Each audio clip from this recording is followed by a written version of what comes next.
Hello my dear friends and students, welcome to English Max. हम लोग कर रहे हैं सीजीएल की इंग्लिश, ठीक है। और सीजीएल की इंग्लिश में इस समय प्रीवियस पेपर डिस्कशन चालू है। प्रीवियस पेपर डिस्कशन हम लोग आज करने जा रहे हैं 6। मतलब इसका ये हुआ कि हम 5 डिस्कशन ऑलरेडी कर चुके हैं। और ये डिस्कशन कब का है? ये डिस्कशन आज है 2 दिसंबर का, यानी कि 1 दिसंबर हम लोग कर चुके हैं। तो 2 दिसंबर का शिफ्ट 2 है। 2 दिसंबर का शिफ्ट 2 मतलब 1 दिसंबर के 4 शिफ्ट कर चुके और 2 दिसंबर का 1 शिफ्ट हम लोगों ने कर लिया। 5 पेपर करने का मतलब यही होता है, ठीक है। तो 2 दिसंबर में भी सेंध लग चुकी है और 1 सेट लगा चुके हो, दूसरा सेट लगाने जा रहे हो, 2 और बचा है। इसके बाद फिर हम लोग धीरे धीरे ऐसे ही आगे बढ़ते रहेंगे। तो पीडीएफ तो आप लोगों ने लगा ही लिया होगा, ठीक है।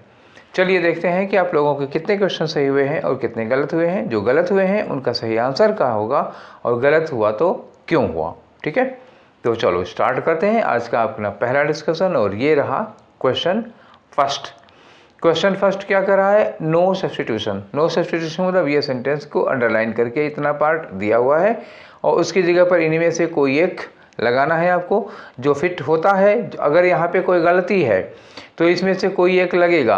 अगर ये करेक्ट है तो आपका नो सब्स्टिट्यूशन होगा, ठीक है। तो चलो स्टार्ट करते हैं भैया। देखते हैं कि क्या कोई गलती है, इसके लिए पढ़ना पड़ेगा।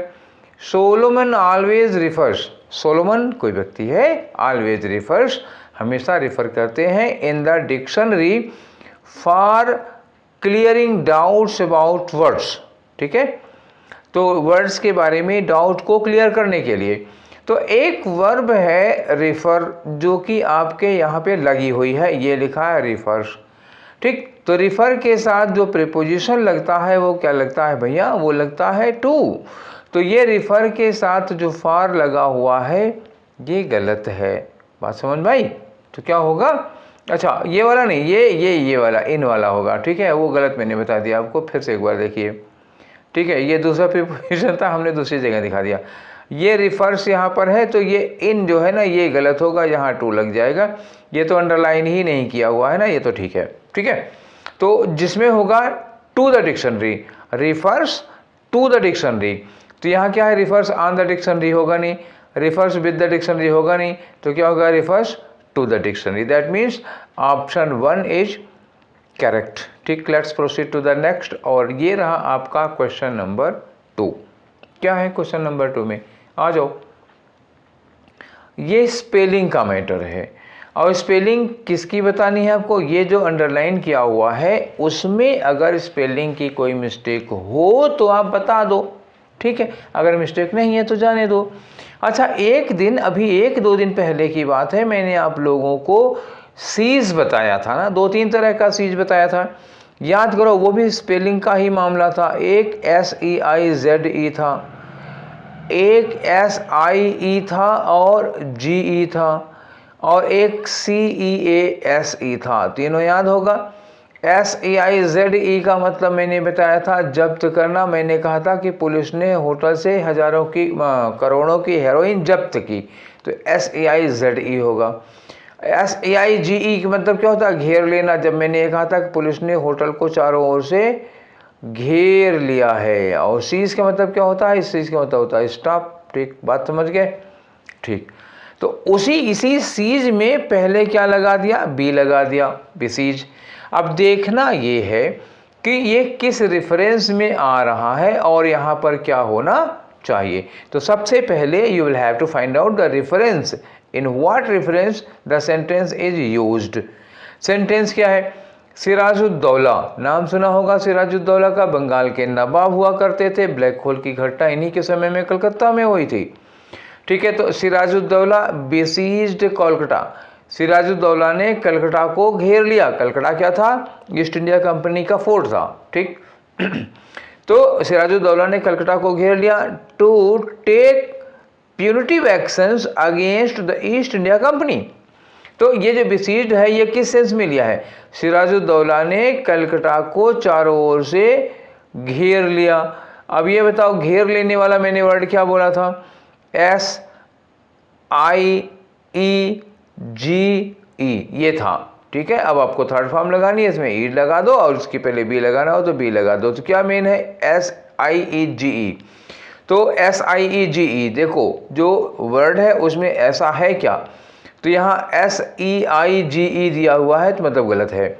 यहाँ क्या हुआ, SIEGED, ठीक है ये वाला। यहाँ लिखा SEIZE, ये जब्त करने वाला हो जाएगा, और ये तो एकदम से गलत हो गई।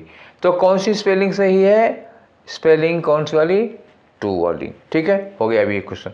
आगे आ जाओ क्वेश्चन नंबर 3 में। क्वेश्चन नंबर 3 में आपको क्या बताना है, एंटोनियम बताना है। किसका बताना है, इस सेंटेंस में इतना अंडरलाइन किया हुआ है अनप्रेसिडेंटेड। अब लेकिन ऐसे तो मतलब निकलेगा नहीं, पढ़ के देखो। The recent disaster of unprecedented floods in June 2013 in the state of Uttarakhand devastated many towns and villages on the banks of the river Bhagirathi, Pindar, Mandakini, Alaknanda and Sarju, ठीक। तो 2013 में जो बाढ़ आई थी उत्तराखंड में भयानक, जिसमें बहुत मतलब लैंडस्लाइड वगैरह हुई थी, बहुत तबाही मची थी। तो इन्होंने मतलब ये कहा कि जो अंडरलाइंड वर्ड है उसका एंटोनियम बताना है। अंडरलाइंड वर्ड है अनप्रेसिडेंटेड फ्लड। अनप्रेसिडेंटेड का मतलब क्या हुआ, अभूतपूर्व। अभूतपूर्व का मतलब क्या हुआ, जो इसके पहले कभी ना हुआ हो, ठीक। तो अभूतपूर्व होने का मतलब क्या हुआ, अननोन होगा कि नहीं होगा। जो पहले कभी ना हुआ हो वो हमारे लिए क्या होगा, अननोन होगा, ठीक है। That which never had happened earlier is unknown to us, वो हमारे लिए अननोन होगा। तो अब इसका एंटोनियम क्या हो जाएगा, नोन होगा, ठीक ना। नोन होगा जो हमको परिचित होगा, जिसके बारे में हम जानते होंगे। ऑप्शन आ जाओ। टार्निश्ड का मतलब क्या होता है, कलंकित। टार्निश होता है ना कलंक, तो ये हो गया कलंकित। ला के ऊपर लगना चाहिए, कप के ऊपर नहीं, कलंकित हो गया। तो टार्निश्ड का कोई लेना देना नहीं। लैकलस्टर का मतलब क्या होता है, जिसकी रोशनी घट गई हो, जिसमें चमक ना हो, वो हो गया, तो इसका कोई लेना देना नहीं है। डिरेंज्ड एक वर्ड है, इसमें क्या है, वो वर्ड है डिरेंज्ड। तो बताइए, डिरेंज्ड का मतलब होता है विक्षिप्त। विक्षिप्त समझ रहे हो क्या चीज होती है, विक्षिप्त का मतलब ऐसे समझ लो ना, मैड हो गया, इनसेन हो गया, मतलब पागल टाइप का हो जाता है, विक्षिप्त होता है। और फेमिलियर का मतलब क्या होता है, फेमिलियर का मतलब नोन हो जाएगा, परिचित हो जाएगा, जिसे हम पहले से जानते हैं। तो आंसर कौन सा हुआ, आंसर हो गया आपका 4 वाला, ठीक है। आगे बढ़े, चलो आगे बढ़ते हैं। तो आपका क्वेश्चन नंबर 4 है। क्वेश्चन नंबर 4 क्या बताना है आपको, साइनोनियम बताना है। किसका बताना है, ये खाली जगह भी दिया हुआ है, साइनोनियम भी बताना है। साइनोनियम एक्चुअली किसका है, म्यूटेट का ऐसा साइनोनियम जो यहाँ पर फिट हो जाए। पढ़ो जरा sentence. If we want to progress, अगर आप तरक्की करना चाहते हो तो वी मस्ट समटाइम्स एम्ब्रेस, तो कभी कभी हमको गले लगाना पड़ता है। यहाँ एम्ब्रेस का मतलब गले लगाने से ज़्यादा सुटेबल क्या होगा, एक्सेप्ट होगा। भैया गले लगाओगे तो एक्सेप्ट ही करोगे ना, तो हमें एक्सेप्ट करना पड़ता है। यहाँ खाली जगह दिया है, अब हिंट दिया है म्यूटेट। म्यूटेट का मतलब क्या होता है, जीन म्यूटेशन में क्या हो जाता है, डीएनए चेंज हो जाता है, ठीक है। तो ये म्यूटेट होने का मतलब हुआ कि कुछ चेंज हो जाना। अब आंसर में आ जाओ, इपिट, इमिटेट। इमिटेट का मतलब क्या करना, नकल करना, कॉपी करना। कॉपी करोगे तो चेंज तो होगा नहीं, ठीक है। रिप्लिकेट, रिप्लिकेट का मतलब होता है रिपीट करना, तो यहाँ रिपीट करने का कोई मतलब नहीं है म्यूटेट का। इंसाइज, तो इंसाइज का क्या मतलब होगा भैया, काट कर अलग करना कोई चीज़, जैसे मान लो हाथ पैर में कहीं फोड़ा फुंसी कुछ इस तरह की हो गई, इन्फेक्शन हो जाता है तो काट के अलग कर दिया जाता है। चेंज ये मिला हमको कि चेंज होगा, तो ये म्यूटेट का मतलब क्या होगा, चेंज कर देना। तो यहाँ पर क्या लगा सकते हो, म्यूटेट के बदले में चेंज लगा लो, ये सबसे सुटेबल होगा। तो ये रहा आपका चौथा वाला आंसर। और आगे आते हैं हम क्वेश्चन नंबर 5 पर। तो क्वेश्चन नंबर 5 में क्या है, क्वेश्चन नंबर 5 में फिर वही देखो, एरर इन द स्पेलिंग आगे लिखा है, अगर स्पेलिंग गलत नहीं है तो नो एरर बताओ। देखो तो यहाँ लिखा है द एडोलसेंट पीरियड, एडोलसेंट ये वर्ड लिखा हुआ है। एडोलसेंट, एडोलसेंट क्या होता है, किशोरावस्था होती है। किशोरावस्था का मतलब वही 13-14 से लेकर 18 के बीच का टाइम होता है किशोरावस्था। एडोलसेंट पीरियड ऑफ लाइफ, जो हमारे उम्र का एडोलसेंट पीरियड होता है, जब आप 9 से 12 के बीच में होते हैं, वही एडोलसेंट पीरियड है। उसमें क्या होगा, one of the most difficult stages of development, ये डेवलपमेंट की सबसे कठिन स्टेजेज में से एक है। और is known as the period of station storm, और इस पीरियड को स्टेशन स्टॉर्म का पीरियड कहा जाता है। दिमाग में बहुत तरह के तनाव होते हैं, बड़े तरह तूफान चल रहे होते हैं, क्या करें क्या ना करें, ठीक है। तो एडोलसेंट मतलब क्या हुआ, किशोरावस्था। स्पेलिंग क्या होगी भैया, देखो ए होगा, डी होगा, ओ होगा, एल होगा और ई होगा, एडोल हुआ। उसके बाद सेंट लगा दो, SCENT, ये सेंट हो गया। तो ऐसे SCENT ले लो और ये लिख लो एडोल, ADOLE। कहाँ पर है, ADELE गलत हो गया, ADELE गलत हो गया, ADOLE यहाँ है और SCENT सही है, ये वाला थर्ड वाला, और ये गलत है। क्लियर हो गई बात, ठीक है। आगे बढ़े, चलो बोलते हैं। अब आते हैं हम क्वेश्चन नंबर 6 में। क्वेश्चन नंबर 6 में PQRS, ये जैसे ही देख लो ना PQRS, समझ लो क्या करना है, इसमें अरेंज करना है, देखना है कि अगर ऑर्डर कुछ गड़बड़ है, गड़बड़ गुड़ क्या गड़बड़ ही होगा, या हो सकता है बिल्कुल ना गड़बड़ हो, तो कोई बात नहीं, देख लेते हैं। लिखा एज अ बॉय, एक जब बॉय के रूप में, एलन वाज अ कीन रीडर, बहुत उत्सुक, बहुत कीन रीडर थे, and learned how to code computer. तो मतलब एक जब बॉय थे वो, जब छोटे थे, जब कम उम्र थी, तभी उन्होंने सीख लिया था, रीडर तो थे ही कीन, और सीख लिया था कि कंप्यूटर को कैसे कोड करते हैं, ठीक। अब यहाँ लिखा है ही का मतलब ही कौन, ही का मतलब वही हो गया ना एलन। तो मतलब हुआ कि पहले पी आएगा, उसके बाद ही क्यू आ सकता है, क्योंकि पी में नाउन है और क्यू में प्रोनाउन है, तो प्रोनाउन हमेशा अपने नाउन को फॉलो करेगा। तो ही even made his own video game, उन्होंने अपनी वीडियो गेम बनाई थी, जिसको क्या कहते हैं, ब्लास्टर कहते हैं। तो जाहिर सी बात है, पी में बताया कि उनको कोडिंग करना आता था, फिर ये बताएंगे कि उन्होंने वीडियो गेम भी बनाई थी। अब आ गया जो आर में लिखा कि later he moved to Canada, बाद में वो कहाँ चले गए, कनाडा चले गए, एंड देन यूनाइटेड स्टेट्स, और वहाँ से अमेरिका चले गए। Setting up his first company, और USA में उन्होंने क्या की, अपनी फर्स्ट कंपनी इस्टेब्लिश की, पहली बात आया, कंपनी पहली बार आया। विद हिज ब्रदर किम्बल, 1995 में किम्बल के साथ उन्होंने एक अपनी कंपनी डाली। आगे लिखा बट आफ्टर सम टाइम, कुछ समय के बाद, ही सोल्ड दैट कंपनी। अब ये दैट कंपनी कौन सी कंपनी है, जो आर में है। तो इसका मतलब क्या हुआ कि दूसरा पेयर क्या होगा, आर के बाद एस लगेगा, ठीक, आर के बाद एस लगेगा। दो पेयर बने हैं, PQ का और RS का। तो PQRS, एक तो ये हो सकता है PQ का पेयर बन गया, RS का पेयर बन गया।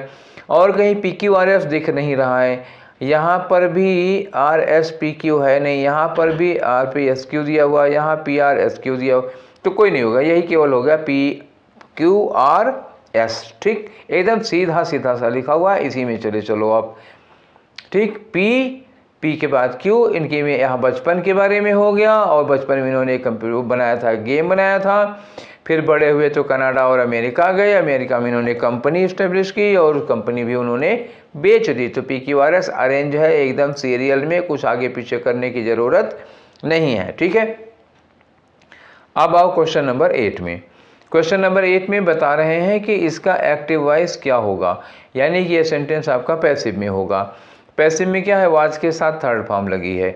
तो कब होता है वाज के साथ थर्ड फॉर्म, जब आप वर्ब की सेकंड फॉर्म होती है पास्ट इंडिफिनिट में, तब हम वाज वर्ब के साथ थर्ड फॉर्म यूज करते हैं। इसका मतलब वाज की थर्ड फॉर्म को हटाएं, वाज के साथ हम अगर वर्ब की थर्ड फॉर्म को हटाएंगे तो हमारा क्या बन जाएगा, वर्ब की सेकेंड फॉर्म बन जाएगा।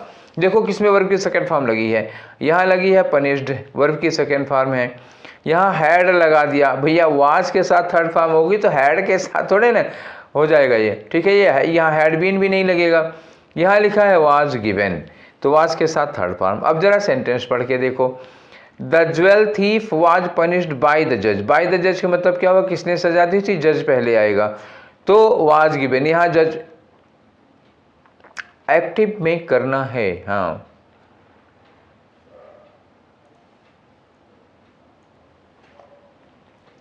इस वाले में देखो पनिशमेंट को सब्जेक्ट बना दिया, भैया पनिशमेंट से नहीं बनेगा सब्जेक्ट, जो सब्जेक्ट कौन बनेगा, ये जज बनेगा।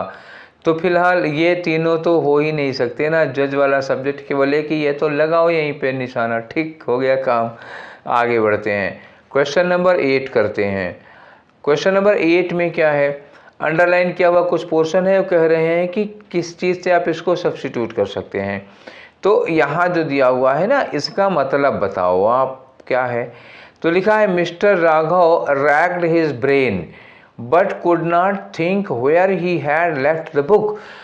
मतलब mister Raghav racked his brain, मतलब दिमाग पर पूरा जोर लगा दिया, पूरा एड़ी चोटी का जोर लगाया दिमाग पर, but he could not think, पर उनको याद नहीं आया कि where he had left the book, किताब उन्होंने कहाँ छोड़ी है ये याद ही नहीं है।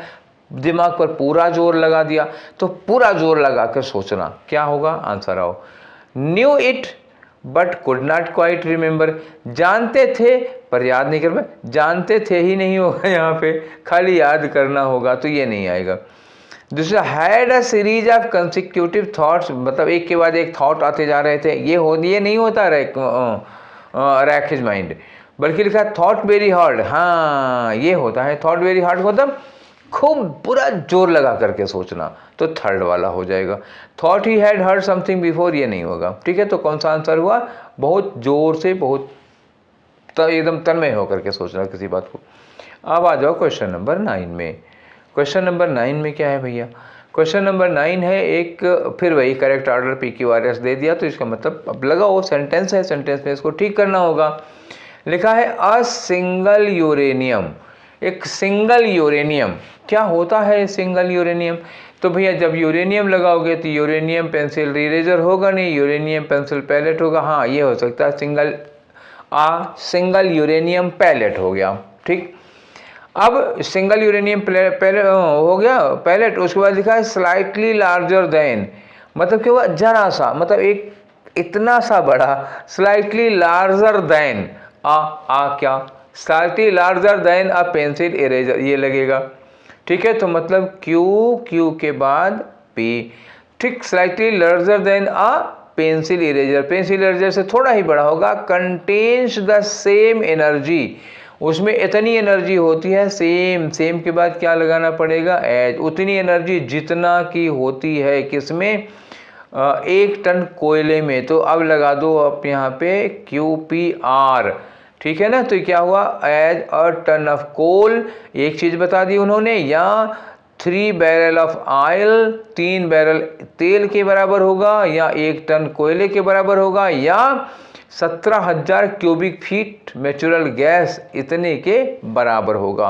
तो ठीक है, अब लास्ट में क्या लग गया, एस लग गया। क्लियर है आप लोगों का कि मुझे समझाना पड़ेगा, आई थिंक समझ में तो आ ही गया होगा कैसे लगा है, ठीक है। आगे बढ़ते हैं क्वेश्चन नंबर 10।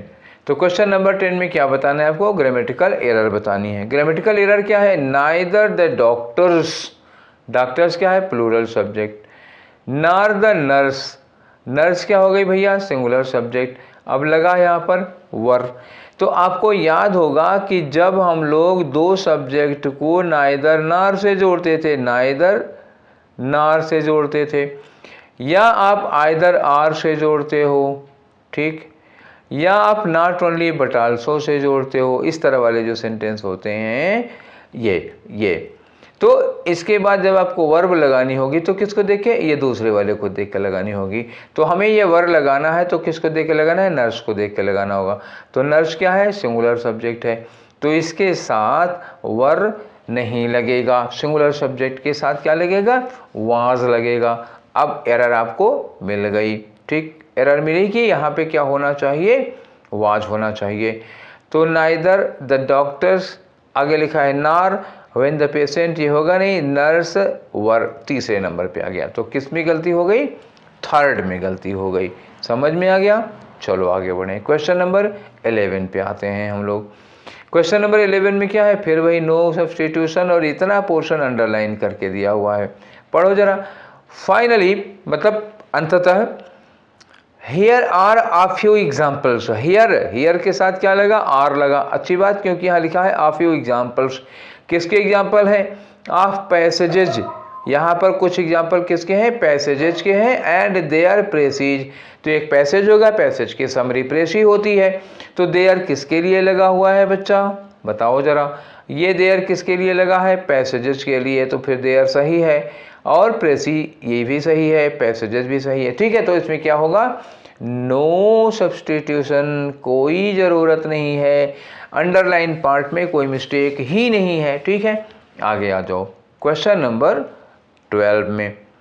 तो क्वेश्चन नंबर 12 रहा, ये क्या भरना है, यहाँ पर खाली जगह भरनी है। देखा, ऑल दो I have a good job, मेरे पास एक अच्छी जॉब है। ठीक है, हालांकि मान लो, सपोज कर लो, हालांकि मेरे पास एक अच्छी जॉब है, फिर भी I wish to take the dash of starting my own business, फिर भी मैं अपना बिजनेस खड़ा करने का डैश लेना चाहता हूँ। तो क्या अपना बिजनेस खड़ा करने का लुक लेना चाहते हो कि रिस्क लेना चाहते हो? रिस्क लेना चाहते हो। अपना बिजनेस खड़ा करने का सीट लेना चाहते हो, बैक लेना चाहते हो? नहीं, ये सब कुछ नहीं होगा। अपना बिजनेस खड़ा करने का रिस्क उठाना चाहता हूँ। तो आंसर क्या हो गया आपका? 2। Is that clear? Let's proceed to the next, and the next question is question number 13। यहाँ भी फिर भरना है।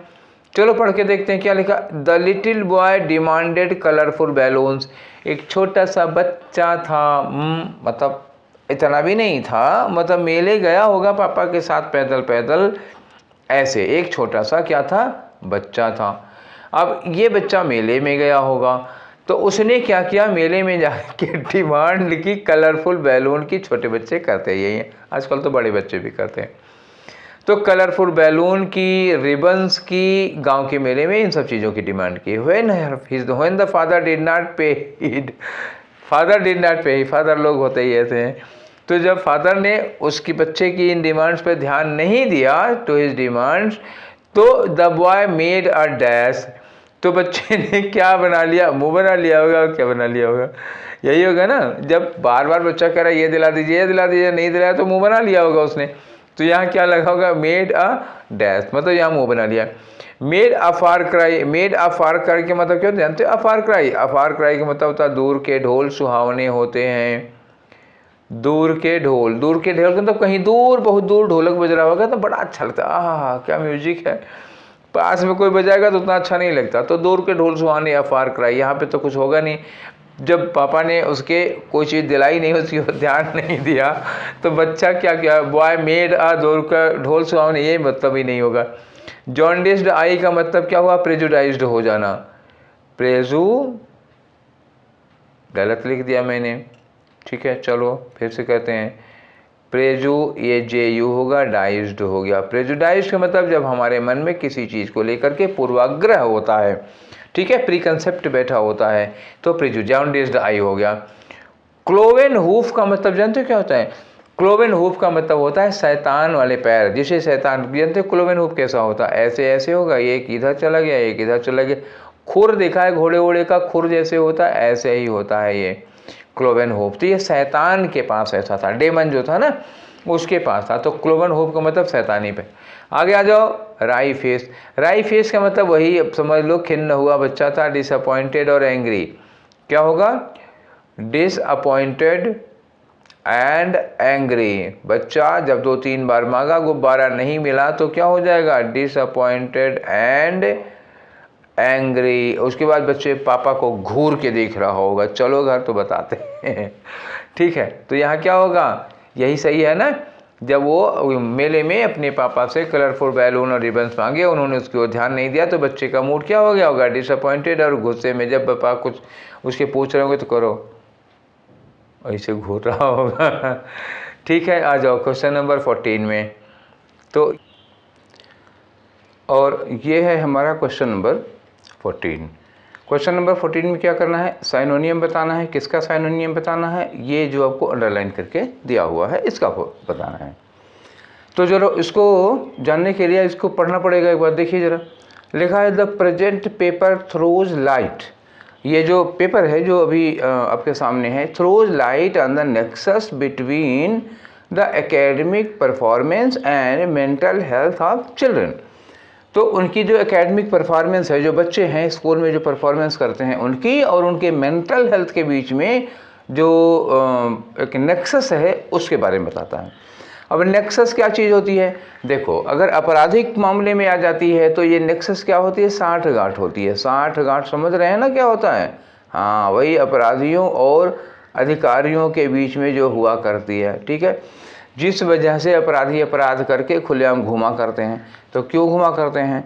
किसी राजनेता या किसी अधिकारी से उनकी साठगांठ होती है। साठगांठ समझ रहे हैं कि नहीं समझ रहे हैं? नहीं समझ रहे हैं। साठगांठ दूसरा वर्ड इसका होता है ना मिली भगत। क्या होती है? मिली भगत। मिली भगत। अब ये समझ पा रहे हैं कि नहीं समझ पा रहे हैं? हिंदी इतनी तो आती होगी, ठीक है। तो ये होती है साठगांठ या मिली भगत, मतलब होता है आपस में कनेक्शन होता है, ठीक, तो उसको कहते हैं नेक्सस, ठीक। अब इसमें जो वर्ड्स दिए गए हैं उनका मतलब निकालिए। देखिए कौन सा इसका सिनोनिम होगा।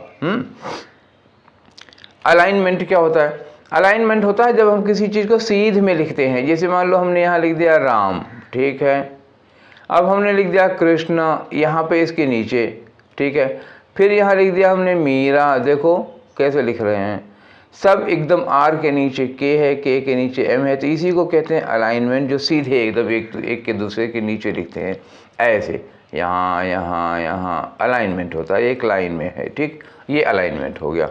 चलो दूसरा वर्ड देखो क्या है, इनकांग्रुएंस।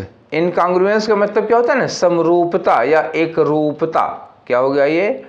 समरूपता। जब सब एक जैसे होंगे ना, एक समान रूप के होंगे, एक रूप के होंगे, एक जैसा होगा। जैसे मान लो ये भी लिखा, ये बना है, ये बना है, ये बना है, ये बना है, ये सब क्या होगा? समरूप, एक रूप के हैं, तो समरूपता हो जाएगी। डिस्प्यूट का मतलब विवाद होगा। तो अब ये बताओ कि नेक्सस का मतलब मिली भगत, लिंक, कनेक्शन के से मिलता जुलता क्या है? ये है नहीं, ये है नहीं। डिस्प्यूट विवाद हो गया। लिंक यही तो बचा, लिंक मतलब कनेक्शन, ठीक है। तो इसका आंसर कौन सा हो गया? 14 वाले का 4 हो गया, ठीक। आगे बढ़ाएं, अगला क्वेश्चन आ जाओ, ठीक है। अगला क्वेश्चन क्या है हमारा? Question number 15। 15 में क्या है भाई? देखो ये है वन वर्ड सब्स्टिट्यूशन। किसका है? The man supervising the exam. The man supervising the exam, कोई ऐसा आदमी जो एग्ज़ाम के समय आपके कमरे में सुपरविज़न करता है। कौन करता है सुपरविज़न? आप एग्ज़ाम देने जाते हो, आप एक हॉल में बैठते हो, वहाँ पे एक आदमी होता है जो आपको कापियाँ बांटता है, पेपर बांटता है, ठीक है ना, और जो तमाम तरह के इंस्ट्रक्शंस दिया करता है। जब एग्ज़ाम दे रहे होते हैं तो वहाँ पूरा टहल टहल के देखता रहता है। उसको क्या कहते हैं? उसे कहते हैं हम लोग इन्विजिलेटर। कौन होता है? कक्ष निरीक्षक। थोड़ा ज़्यादा शुद्ध हिंदी हो गई, समझ जाइएगा। इन्विजिलेटर का मतलब हुआ कक्ष निरीक्षक, जो कमरे में निरीक्षण करता है। बाकी वर्ड आ गया क्यूरेटर। क्यूरेटर क्या होता है? Incharge of a museum. क्या होता है? Incharge of a museum. तो ये होगा नहीं। एग्जामिनर कौन होता है? जो आपकी कापियाँ चेक करता है। जब आप लिखते हैं एग्ज़ाम में तो जहाँ पे कापी चेक की जाती है, जो आपकी कापी चेक करता है उसको कहते हैं एग्जामिनर। और कंट्रोलर किसको कहते हैं? नियंत्रक कहते हैं। तो एक एग्जाम कंट्रोलर वगैरह होते हैं, परीक्षा नियंत्रक वगैरह होते हैं, उनको कहा जाता है। तो आपको आपके क्वेश्चन का आंसर मिला ना, इस ये one word, the man who supervises the exam, उसको क्या कहते हैं? इन्विजिलेटर, ठीक है। आगे बढ़ो, अब आ जाओ अपने क्वेश्चन नंबर 16 में, ठीक है। तो क्वेश्चन नंबर 16 में क्या दिया हुआ है? ये बताना है आपको कि इसका करेक्ट डायरेक्ट फॉर्म क्या होगा। एक सेंटेंस दिया है, इसका करेक्ट डायरेक्ट नरेशन क्या होगा। तो पहले सेंटेंस को पढ़ो, इनडायरेक्ट देखते हैं। Mister Sharma asked him. Mister Sharma asked him. तो आस्क्ड की जगह से टू हो जाएगा, सब में से टू लगा हुआ है। देखो ये सब में से टू लिखा हुआ है, और ये हिम लिखा हुआ है, तो सब में हिम दिया। हिम ये मी हो गया, ये कट गया, मतलब ये तीसरा वाला नहीं होगा, पहले हटा दो। यहाँ हिम लिखा हुआ है, एक निकल गया कि नहीं निकल गया? इसी को कहते हैं, थोड़ी स्मार्टनेस ले आओ, ठीक। आगे लिखा है कि इफ़ के लिए इन्वर्टेड कॉमा लग जाएगा। Maya had invited him for lunch. Maya had invited him for lunch. अब ये जो हैड लगा हुआ है कैसे बनता है? बनता है या तो ये हैज है, माया है तो उसके साथ हैज लगा होगा, या तो हैज माया हो जाएगा, हैज के बाद माया लिखा जाएगा। क्यों? क्योंकि ये इंटरोगेटिव है। हैज माया, उसके बाद इन्वाइटेड होगा। या तो हैज माया लिखा हो, या तो क्या लिखा हो? डिड माया, और लेकिन डिड के बाद क्या लगेगा? यहाँ इनवाइट लगेगा। ये लिखा इनवाइट, वर्ब की फर्स्ट फॉर्म हो जाएगी, ठीक है। और यहाँ वाले में क्या होगा, इनवाइटेड हो जाएगा, वर्ब की थर्ड फॉर्म हो जाएगी क्योंकि हैज हुआ है। ठीक है, तो देखो या तो हैज का हेड हो जाएगा या तो डिड का हेड हो जाएगा, दो चांस हैं हमारे पास। चलो देखते हैं। तो यहाँ लिखा है डिड माया इनवाइटेड। अब देखो भैया डिड यहाँ लगा तो है डिड के साथ, लेकिन इनवाइटेड लग गया तो इनकी कहानी खत्म। ये लो ये भी गए। अब बचा है कि mister Sharma said to him, यहाँ लिखा हैड माया इनवाइटेड। भाई देखो हैड नहीं होगा, ठीक है, यहाँ पे या तो हैज होगा या तो डिड रहा होगा। क्लियर, तो ये गलत हो गया। अब ये चौथा वाला देख लो।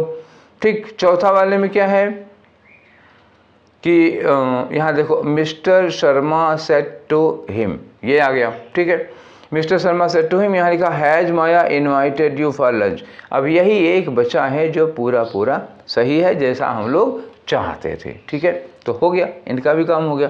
चलो आगे बढ़ाते हैं। ठीक, नेक्स्ट क्वेश्चन की ओर बढ़ते हैं। अगला क्वेश्चन हमारा कौन सा, क्वेश्चन नंबर 17। तो 17 में क्या है भाई, देखो ये खाली जगह भरने के लिए दे दिया इन्होंने, तो क्वेश्चन पढ़ लो पहले। क्वेश्चन पढ़ो, लिखा हुआ every time my boss comes up with some good idea. ठीक, हर बार, every time my boss comes up with some good idea.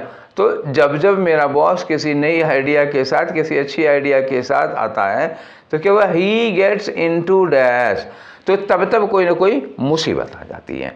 जब जब वो कोई नई आइडिया लेके आते हैं, कुछ अच्छे आइडिया लेके आते हैं, तब कुछ गड़बड़ हो जाता है। तो कुछ गड़बड़ क्या होगा, गेट इनटू स्लीप, अरे नहीं यार सो जाते हैं क्या, नहीं। गेट्स इनटू ट्रबल, मुसीबत में फंस जाते हैं, हाँ ये हो सकता है। गेट्स इनटू फन, नहीं। गेट्स इनटू शॉक, नहीं। क्या होता है, जब जब वो किसी नई आइडिया के साथ, किसी गुड आइडिया के साथ आते हैं, तब कोई ना कोई मुसीबत आ जाती है, तब किसी न किसी परेशानी में फंस जाते हैं। तो क्या होगा, गेट्स इनटू ट्रबल, ये ठीक होगा। अब आ जाओ 18 वाले पे। ठीक है, तो 18 वाले में क्या है, 18 वाला फिर क्या है, साइनोनिम है। साइनोनिम किसका पूछा है, देखो ये इतना अंडरलाइन किया हुआ, ये है इलनेस। तो इलनेस का मतलब क्या होगा, बीमारी। बिना सेंटेंस पढ़ोगे तो ये इलनेस का साइनोनिम ये सिकनेस हो जाएगा। फिर भी देख लेते हैं, एक बार पढ़ के देख लेते हैं। तो इलनेस यहाँ लिखा हुआ है कि listening to the news of his father, अपने पिताजी की बीमारी, इलनेस, फादर्स इलनेस, अपने पिताजी की बीमारी के बारे में सुनकर या सुनते ही Somen left for home with a heavy heart, बड़े दुखी दिल के साथ, भाई पिताजी बीमार हैं, ये सुनने के बाद बड़े भारी मन से, बड़े दुखी दिल के साथ वो गांव के लिए चल देता है, अपने घर के लिए चल देता है। तो यहाँ इलनेस जो है वो बीमारी के ही सेंस में यूज किया गया है। ठीक है, मतलब उसकी लेक्सिकल मीनिंग है, यहाँ कोई और मीनिंग नहीं है। ठीक है, तो बीमारी का साइनोनियम क्या होगा भैया, सिकनेस होगा। और क्या होगा, तो यहाँ इलनेस जो है ना वो डिस्टर्बेंस के सेंस में है नहीं। ठीक है, वो डिसइंटीग्रेशन के सेंस में है नहीं। अरे यहाँ इंटीग्रेशन कहाँ से आ जाएगा। ठीक है, और डिसइंटीग्रेशन मतलब क्या हुआ, मतलब अलग अलग हो जा रहा है चीज़ें। इंटीग्रेट होना मतलब एक में जुट जाना, और डिसइंटीग्रेट मतलब अब एक जगह से छिटक के अलग अलग हो जाना। और यहाँ इलनेस डिसऑर्डर के लिए है नहीं। तो यहाँ इलनेस किस सेंस में आई है भैया, बीमारी के बारे में आई है। ठीक है, तो इलनेस हो गया बीमारी। ठीक है, तो कौन सा आंसर हो गया यहाँ, सेकेंड वाला हो गया। ठीक, अब आ जाओ 19 वाले पे अपने, देखते हैं आपका 19 वाला क्वेश्चन क्या, ये रहा 19। क्या कह रहे हैं, अंडरलाइंड सेगमेंट जो है उसको क्या कर रहे हैं कि आपको सब्स्टिट्यूट करना है। वन वर्ड सब्स्टिट्यूशन का क्वेश्चन हो गया। चलो ठीक है, one of my friends is gone to Goa for holiday, मेरे दोस्तों में से एक हॉलीडे मनाने के लिए, छुट्टियां मनाने के लिए, छुट्टियां बिताने के लिए गोवा गया है। तो भैया गया है, देखो इज वगैरह के साथ जब हम लोग थर्ड फॉर्म यूज करते हैं तो ये क्या होता है, ये होता है पैसिव वॉइस। ठीक है, अब देखो सर जरा सेंटेंस देखो, मेरा फ्रेंड जो है वो गया है, तो खुद ही नहीं गया है। ठीक, खुद ही तो गया है। जो हमारा सब्जेक्ट है यही हमारा डूअर भी है। ठीक है, एमटीएस वाले में ये बात बताई थी मैंने, कई बार बताई थी। जो सब्जेक्ट है वही डूअर है, तो ये क्या होना चाहिए, तो ये होना चाहिए एक्टिव वॉइस। क्या होना चाहिए, एक्टिव वॉइस। अब एक्टिव वॉइस होगा तो इज के साथ वर्ब की थर्ड फॉर्म नहीं लगता। एक्टिव वॉइस होगा तो क्या होगा, हैज के साथ वर्ब की थर्ड फॉर्म लगनी चाहिए। तो अब चलो ढूंढो। ठीक है, ढूंढते हैं हम लोग कि हमें हैज के साथ थर्ड फॉर्म कहाँ मिलता है कि नहीं है। वर गॉन क्या हो जाएगा, ये पैसिव वॉइस हो जाएगी। गॉन भैया केवल गॉन तो लगेगा नहीं थर्ड फॉर्म बिना किसी हेल्पिंग वर्ब के, तो ये तो गलत हो जाएगा। हैज़ गॉन जो होगा ये हमारी एक्टिव वॉइस हो जाएगी, इसी की तलाश थी हमें। और गॉन भी पैसिव वॉइस हो जाएगी। और मेरा दोस्त एक है, वन वाला है, तो इसमें आर लगाना ही नहीं था। मतलब कई सारी गलतियाँ हैं। मिला आंसर आपको कौन सा हुआ? थर्ड वाला होगा। ठीक, एनी डाउट्स? नो। बढ़ो, अब आते हैं हम क्वेश्चन नंबर 20 पर। क्वेश्चन नंबर 20 क्या है? 20 है आपको बताना है इसकी पैसिव वॉइस। ठीक, पैसिव वॉइस है। अभी थोड़ी देर पहले बोला था यार, थोड़ी देर पहले बोला था जब हैज़ के साथ थर्ड फॉर्म होती है तो ये क्या होता है? Active voice. ठीक है, is am are was were के साथ थर्ड फॉर्म होती है तो पैसिव वॉइस। यहाँ दिया है हैज़ के साथ रिपेयर्ड थर्ड फॉर्म, तो इसका मतलब हमें क्या करना पड़ेगा?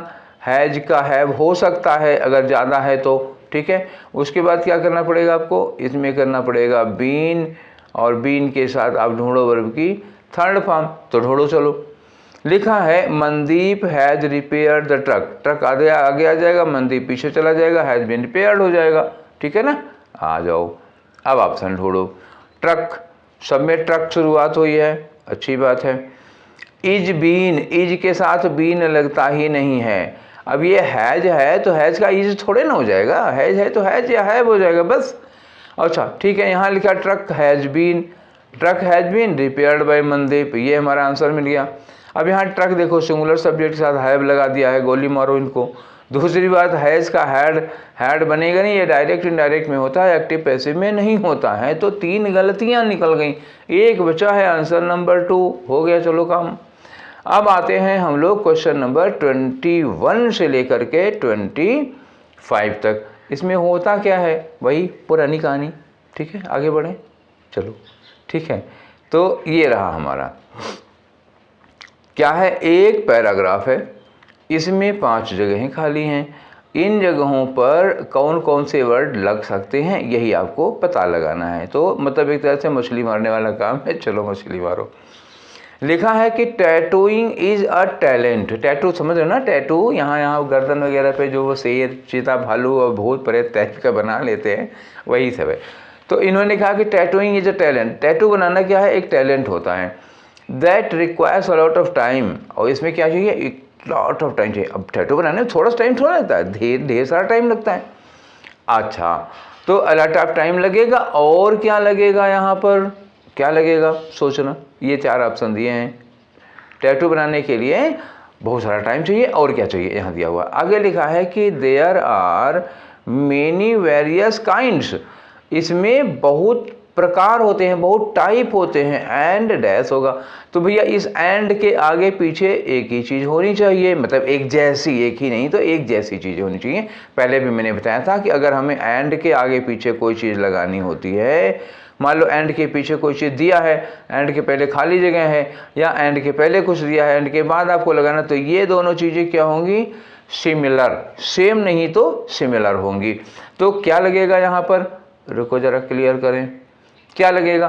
तो यहाँ पे क्या है? वेरियस काइंड्स लिखा है, तो वेरियस काइंड्स लिखा है एंड, तो काइंड्स से ही मिलता जुलता कोई वर्ड इधर लगाएंगे। ठीक है, 2 चीज़ें हो गई। आगे आ जाओ। Tattooing was and still is, कभी टैटू बनाना कभी हुआ करता था और आज भी है। A means to communicate someone's thought of life. ठीक है, तो ये किसी के विचार हैं, मतलब जो टैटू आदमी बनवाता है अपनी विचारधारा के हिसाब से बनवाता है ना। तो टैटू जो है ना पहले भी हुआ करता था, आज भी है। क्या है? Means to communicate someone's thought, किसी के थॉट को कम्युनिकेट करने के लिए होता है, या उसकी लाइफ को कम्युनिकेट करता है। By permanently dash a design of ink, तो परमानेंटली कोई डिज़ाइन बना दी जाती है इंक से या कलर से इनटू देयर फ्लैश, मतलब उनकी मांसपेशियों पर। तो गर्दन वर्दन पे बनाओगे तो मांस ही तो है, तो मतलब उसके हाथ पैर या चमड़ी पर, मांस पर, चमड़ी पर ही बनेगा, उस चमड़ी के भीतर थोड़े बनेगा। ठीक है, तो उसको परमानेंटली किसी चीज़ को क्या किया जाता है? डैश कर दिया जाता है। तो मतलब क्या हुआ? वहाँ पे प्रिंट कर दिया जाता है, छाप दिया जाता है, यही तो होगा। ठीक, यहाँ पे जो होगा। आगे आ गया, the first step in tattooing is, tattoo बनाने के लिए पहला स्टेप क्या होता है, is to develop an dash. तो एक आर्टिस्टिक डैश चीज़ डेवलप करनी पड़ेगी आपको। अगर आप टैटू बनाना चाहते हैं तो सबसे पहले आप अपना एक मतलब आर्टिस्टिक, एक कलाकार वाला आपका नज़रिया होना चाहिए, एक कलाकार आपके व्यक्तित्व में होना चाहिए, ठीक है। And the skill to sketch and create your art work. और जो सोच रहे हो अपने मन में उसको स्केच करना और उसको क्रिएट करने की क्षमता होनी चाहिए, आपके अंदर स्किल होनी चाहिए। आगे लिखा हुआ है कि टैटूइंग पेनमैनशिप। टैटूइंग पेनमैनशिप मतलब कपे ये पेनमैनशिप होते हैं ना, कला, टैटू बनाने की कला। Is far more dash than sketching on paper. देखो पेपर पे मतलब जो पेपर होता है, कागज़ होता है, पेंसिल लेके कागज़ पर जो स्केचिंग करते हैं, तो कागज़ पर स्केचिंग करना और बॉडी पर स्केचिंग करना दोनों में काफ़ी डिफरेंस होता है। और ये राइटर कह रहा है कि जो बॉडी पर स्केचिंग होती है, जो टैटू बनाते हैं हम लोग, टैटू बनाना कागज़ पर स्केच करने से कहीं ज़्यादा क्या है, आसान है, कठिन है, इजी है या डिफ़िकल्ट है? जाहिर सी बात है डिफ़िकल्ट होगी, मुश्किल होगी, ठीक है। कागज़ पे बनाने की और बात होती है, बॉडी पर बनाने की और बात होती है। तो बॉडी पर बनाने में वाले जो कलाकार होते हैं वो थोड़ा और ज़्यादा मतलब उनसे ज़्यादा ही टैलेंटेड कहे जाएंगे, क्योंकि उससे ज़्यादा कठिन होता है ये काम। अब चलें शुरू करें, भरा जाए, आ जाओ भरते हैं। तो पहले में क्या भरा जाएगा, यहाँ कहा था कि tattooing is a talent that requires a lot of time, जिसमें बहुत ज़्यादा समय की ज़रूरत है। और किस चीज़ की ज़रूरत है, तो नीचे बता रहे हैं ना क्या ज़रूरत होती है, ये एक स्किल है, ठीक है ना, एक हाँ। तो चलो स्किल है, तो स्किल है तो यहाँ क्या लगाओगे, लाइबिलिटी है ना, लाइबिलिटी नहीं है, क्या होगा, जिसमें बहुत ज़्यादा टाइम की ज़रूरत पड़ती है और लाइबिलिटी की ज़रूरत होती है, इंटीग्रिटी की ज़रूरत होती है, नहीं इंटीग्रिटी नहीं, कैपेसिटी की ज़रूरत होती है। कैपेसिटी मतलब शारीरिक क्षमता होती है। यहाँ शारीरिक क्षमता की बात नहीं होती है, यहाँ कला की बात होती है ना, यहाँ आर्ट की बात होती है। मतलब यहाँ ताकत नहीं, योग्यता की बात है। तो ताकत की बात होती है तो कैपेसिटी लगाते, तो कैपेसिटी नहीं लगाएंगे, क्या लगाएंगे, एबिलिटी लगाएंगे, क्योंकि ये एक स्किल है ना। तो स्किल है, आर्ट की स्किल है, तो ये स्किल होने के नाते ये एबिलिटी होगा, कैपेसिटी नहीं होगा। कैपेसिटी ताकत हो जाती है, चाहे पैसे की ताकत हो और चाहे शारीरिक ताकत हो, ठीक है। तो इस कैपेसिटी मत लगाना, कंफ्यूज हुए होगे तो, ठीक, समझ में आ गया ना कि वो कन्फ्यूजन क्यों नहीं कैपेसिटी लगेगा। चलो आगे आते हैं। तो हमारा क्वेश्चन ये पहला वाला हो गया ना, फर्स्ट ब्लैंक के लिए हम लोग कर चुके हैं। अब आगे बढ़ते हैं। आगे बढ़े तो ये रहा आपका दूसरा वाला ब्लैंक। दूसरे वाले ब्लैंक में यहाँ मैंने क्या सजेस्ट किया था, आपको सजेस्ट किया था कि ये होता है एक तरह का, ये प्रकार हुआ ना, काइंड के मतलब हुआ कि प्रकार के सेंस में दूसरा वर्ड क्या आएगा, प्रकार के सेंस में गेस्चर आएगा, क्या टाइप के सेंस में, मतलब वहाँ काइंड है तो यहाँ टाइप्स होता और क्या, तो गेस्चर तो होगा नहीं, जीनियर होगा। हाँ ये हो सकता है, जीनियर का मतलब भी क्या होता है, प्रकार होता है किसी चीज़ का, तो वहाँ पे काइंड के सेंस में यही आएगा। व्यूज नहीं लगाओगे और कीज नहीं लगाओगे, ठीक है, यहाँ प्रकार के सेंस में लगेगा। लिंक खुद दे रहा है, काइंड है तो यहाँ पर जीनियर, टाइप, ये सब कुछ, तो शॉर्ट ऐसे कुछ लिखा होता है, शॉर्ट ये भी लिखा होता तो काम चल जाता, ठीक है। अब थर्ड वाले पे आओ। थर्ड वाले पे क्या है भाई, देखो ये थर्ड वाले में आपको भरना है परमानेंटली, जो आपके मन में जो थॉट होता है उस थॉट को परमानेंटली आपकी बॉडी पर इंक से या कलर से डैश कर दिया जाता है। क्या कर दिया जाता है, मतलब कहते नहीं डिजाइन काट दिया या डिजाइन को वहाँ पे मढ़ दिया, मढ़ना समझ रहे हो ना, आपकी गर्दन पर, आपकी पीठ पर कोई डिजाइन मढ़ दी जाती है, मतलब छाप दी जाती है।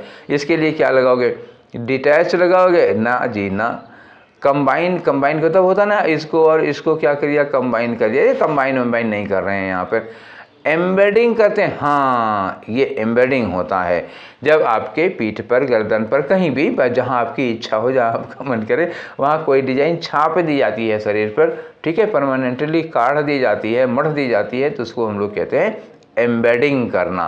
तो ये एम्बेडिंग हो जाएगा भैया। यहाँ फर्टिलाइजिंग का कोई मतलब नहीं है। फर्टिलाइजिंग क्या होता है, निषेचन करना, ठीक है। तो यहाँ निषेचित करना जो बायो का वर्ड है, वो ओवम और फिर उसका क्या कहते हैं, ओवम और स्पर्म जब एक दूसरे से मिलते हैं तो वो फर्टिलाइजेशन होता है। यहाँ फर्टिलाइजेशन वगैरह ये सब वर्ड नहीं है फालतू का, ठीक है। तो यहाँ हो गया एम्बेडिंग। अब आप बचा क्या, ये चौथे वाले पे आ जाओ। चौथे वाले में देखो क्या भरना है हम लोगों को, ठीक है। ये रहा आपका पिलर नंबर 4। तो यहाँ क्या है कि the first step in tattooing is to develop an artistic dash. तो टैटूइंग के मामले में पहला स्टेप क्या होगा कि आपको अपने अंदर एक आर्टिस्टिक डैश चीज़ डेवलप करनी पड़ेगी। और अब देखो यहाँ आर्टिस्टिक डैश है और skill to sketch and create your work. तो यहाँ आर्टिस्टिक क्या, आर्टिस्टिक नज़रिया, आपको एक कलाकार का व्यू अपने अंदर लाना पड़ेगा, एक कलाकार का दृष्टिकोण नज़रिया आपके अंदर लाना पड़ेगा, रवैया लाना पड़ेगा, अब कलाकार की सोच लानी पड़ेगी अपने अंदर, ठीक है। तो अब ये बताओ आर्टिस्टिक ये कैरियर होगा? नहीं, कैरियर नहीं है। ग्लिम्स का मतलब झलक होगा? नहीं। बल्कि आर्टिस्टिक ड्रामा होगा? अरे नहीं जी। क्या होगा? आर्टिस्टिक एटीट्यूड, हाँ ये होगा। आपको अपने अंदर एक कलाकार का रवैया लाना पड़ेगा। रवैया समझ रहे हो ना? नहीं समझ रहे हो तो एटीट्यूड तो समझ ही रहे होगे। एटीट्यूड ऐसा वर्ड है जो आजकल पढ़ा लिखा और गैर पढ़ा लिखा हर आदमी यूज करता है, ठीक है।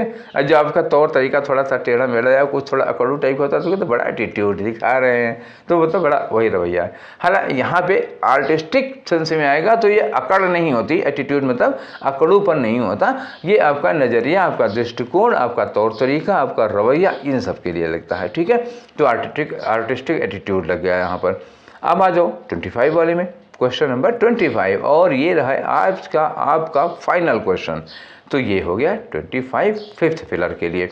तो यहाँ क्या था, यही कहा गया था ना कि कागज पर स्केच करने से कहीं ज़्यादा डैश डैश होता है टैटू बनाना। तो क्या होगा, आसान या कठिन, बस यही लगाओ। तो हम लोग ये पाए ही थे कि वो कठिन है, ठीक। कागज़ पर कुछ बनाने से ज़्यादा अच्छा है, शरीर पर ज़्यादा कठिन है कुछ शरीर पर बनाना। तो क्या होगा, कन्फिस्केटेड होगा। क्या कन्फिस्केट का मतलब पता है ना, वो सीज करना, जब्त करना, जो अभी पहले आया था कुछ देर पहले ये वर्ड सीज्ड, कन्फिस्केटेड। अब ये बताओ कि जब्त थोड़े कर रहे हैं यहाँ पे कोई चीज़, कॉम्प्लिकेटेड होगा। हाँ यार, ये डिफ़िकल्ट के सेंस में ये आ रहा है कि कॉम्प्लिकेटेड है। अग्रावेटेड का मतलब उकसा दिया है, भड़का दिया है, ये उकसाया भड़काया हुआ तो नहीं होगा, ये भी नहीं होगा, हटाओ इनको। अब ऑथेंटिकेटेड, प्रामाणिक, अरे नहीं जी, ये काम है यार, कठिनाई और आसानी पे बात चल रही है, सीधी सी बात हो रही है। कागज़ पर चित्र बनाने से कहीं ज़्यादा डैश होता है, शरीर पर टैटू बनाना तो मतलब वो कठिन होगा, कॉम्प्लिकेटेड में जाओ, ठीक। चलो, तो ये हो गए हमारे 25 क्वेश्चंस। ये कौन सा सेट था हमारा? 6th था ना, 6th में 25, ठीक। कितने हो गए? अब गुणा कर लेना, 150 क्वेश्चन तो हम लोग कर ही चुके हैं, करते रहेंगे। अभी तो बहुत सारे सेट हैं ना, अभी तो 6 ही हो पाए हैं, ठीक है। तो ये सेशन आप लोगों को कैसा लगा, इसके पहले के सेशन आप लोगों को कैसे लगे, वो मैसेज ज़रूर करिएगा। जब आप मैसेज करते हैं तो अच्छा लगता है, एनर्जी आती है, लगता है हाँ मतलब there is somebody who cares, अच्छा लगता है, ठीक है। तो और अच्छे से मेहनत करने का मन करता है। तो अगर आप और बढ़िया चाहते हो तो हमको मैसेज करते रहिए, कमेंट करते रहिए। अच्छा लगा, ख़राब लगा तो लिख दो यार ख़राब लग रहा है या ये चीज़ कम अच्छी लग रही है, ठीक है। तो वेट करेंगे आपके कमेंट्स का और इंतज़ार करिए अपने नेक्स्ट सेशन का। फिर मिलेंगे अगले वाले सेशन में, तब तक खाइए पीजिए मस्त रहिए, हाँ पढ़ते लिखते भी रहिए, ठीक है। तो till then take care, thank you.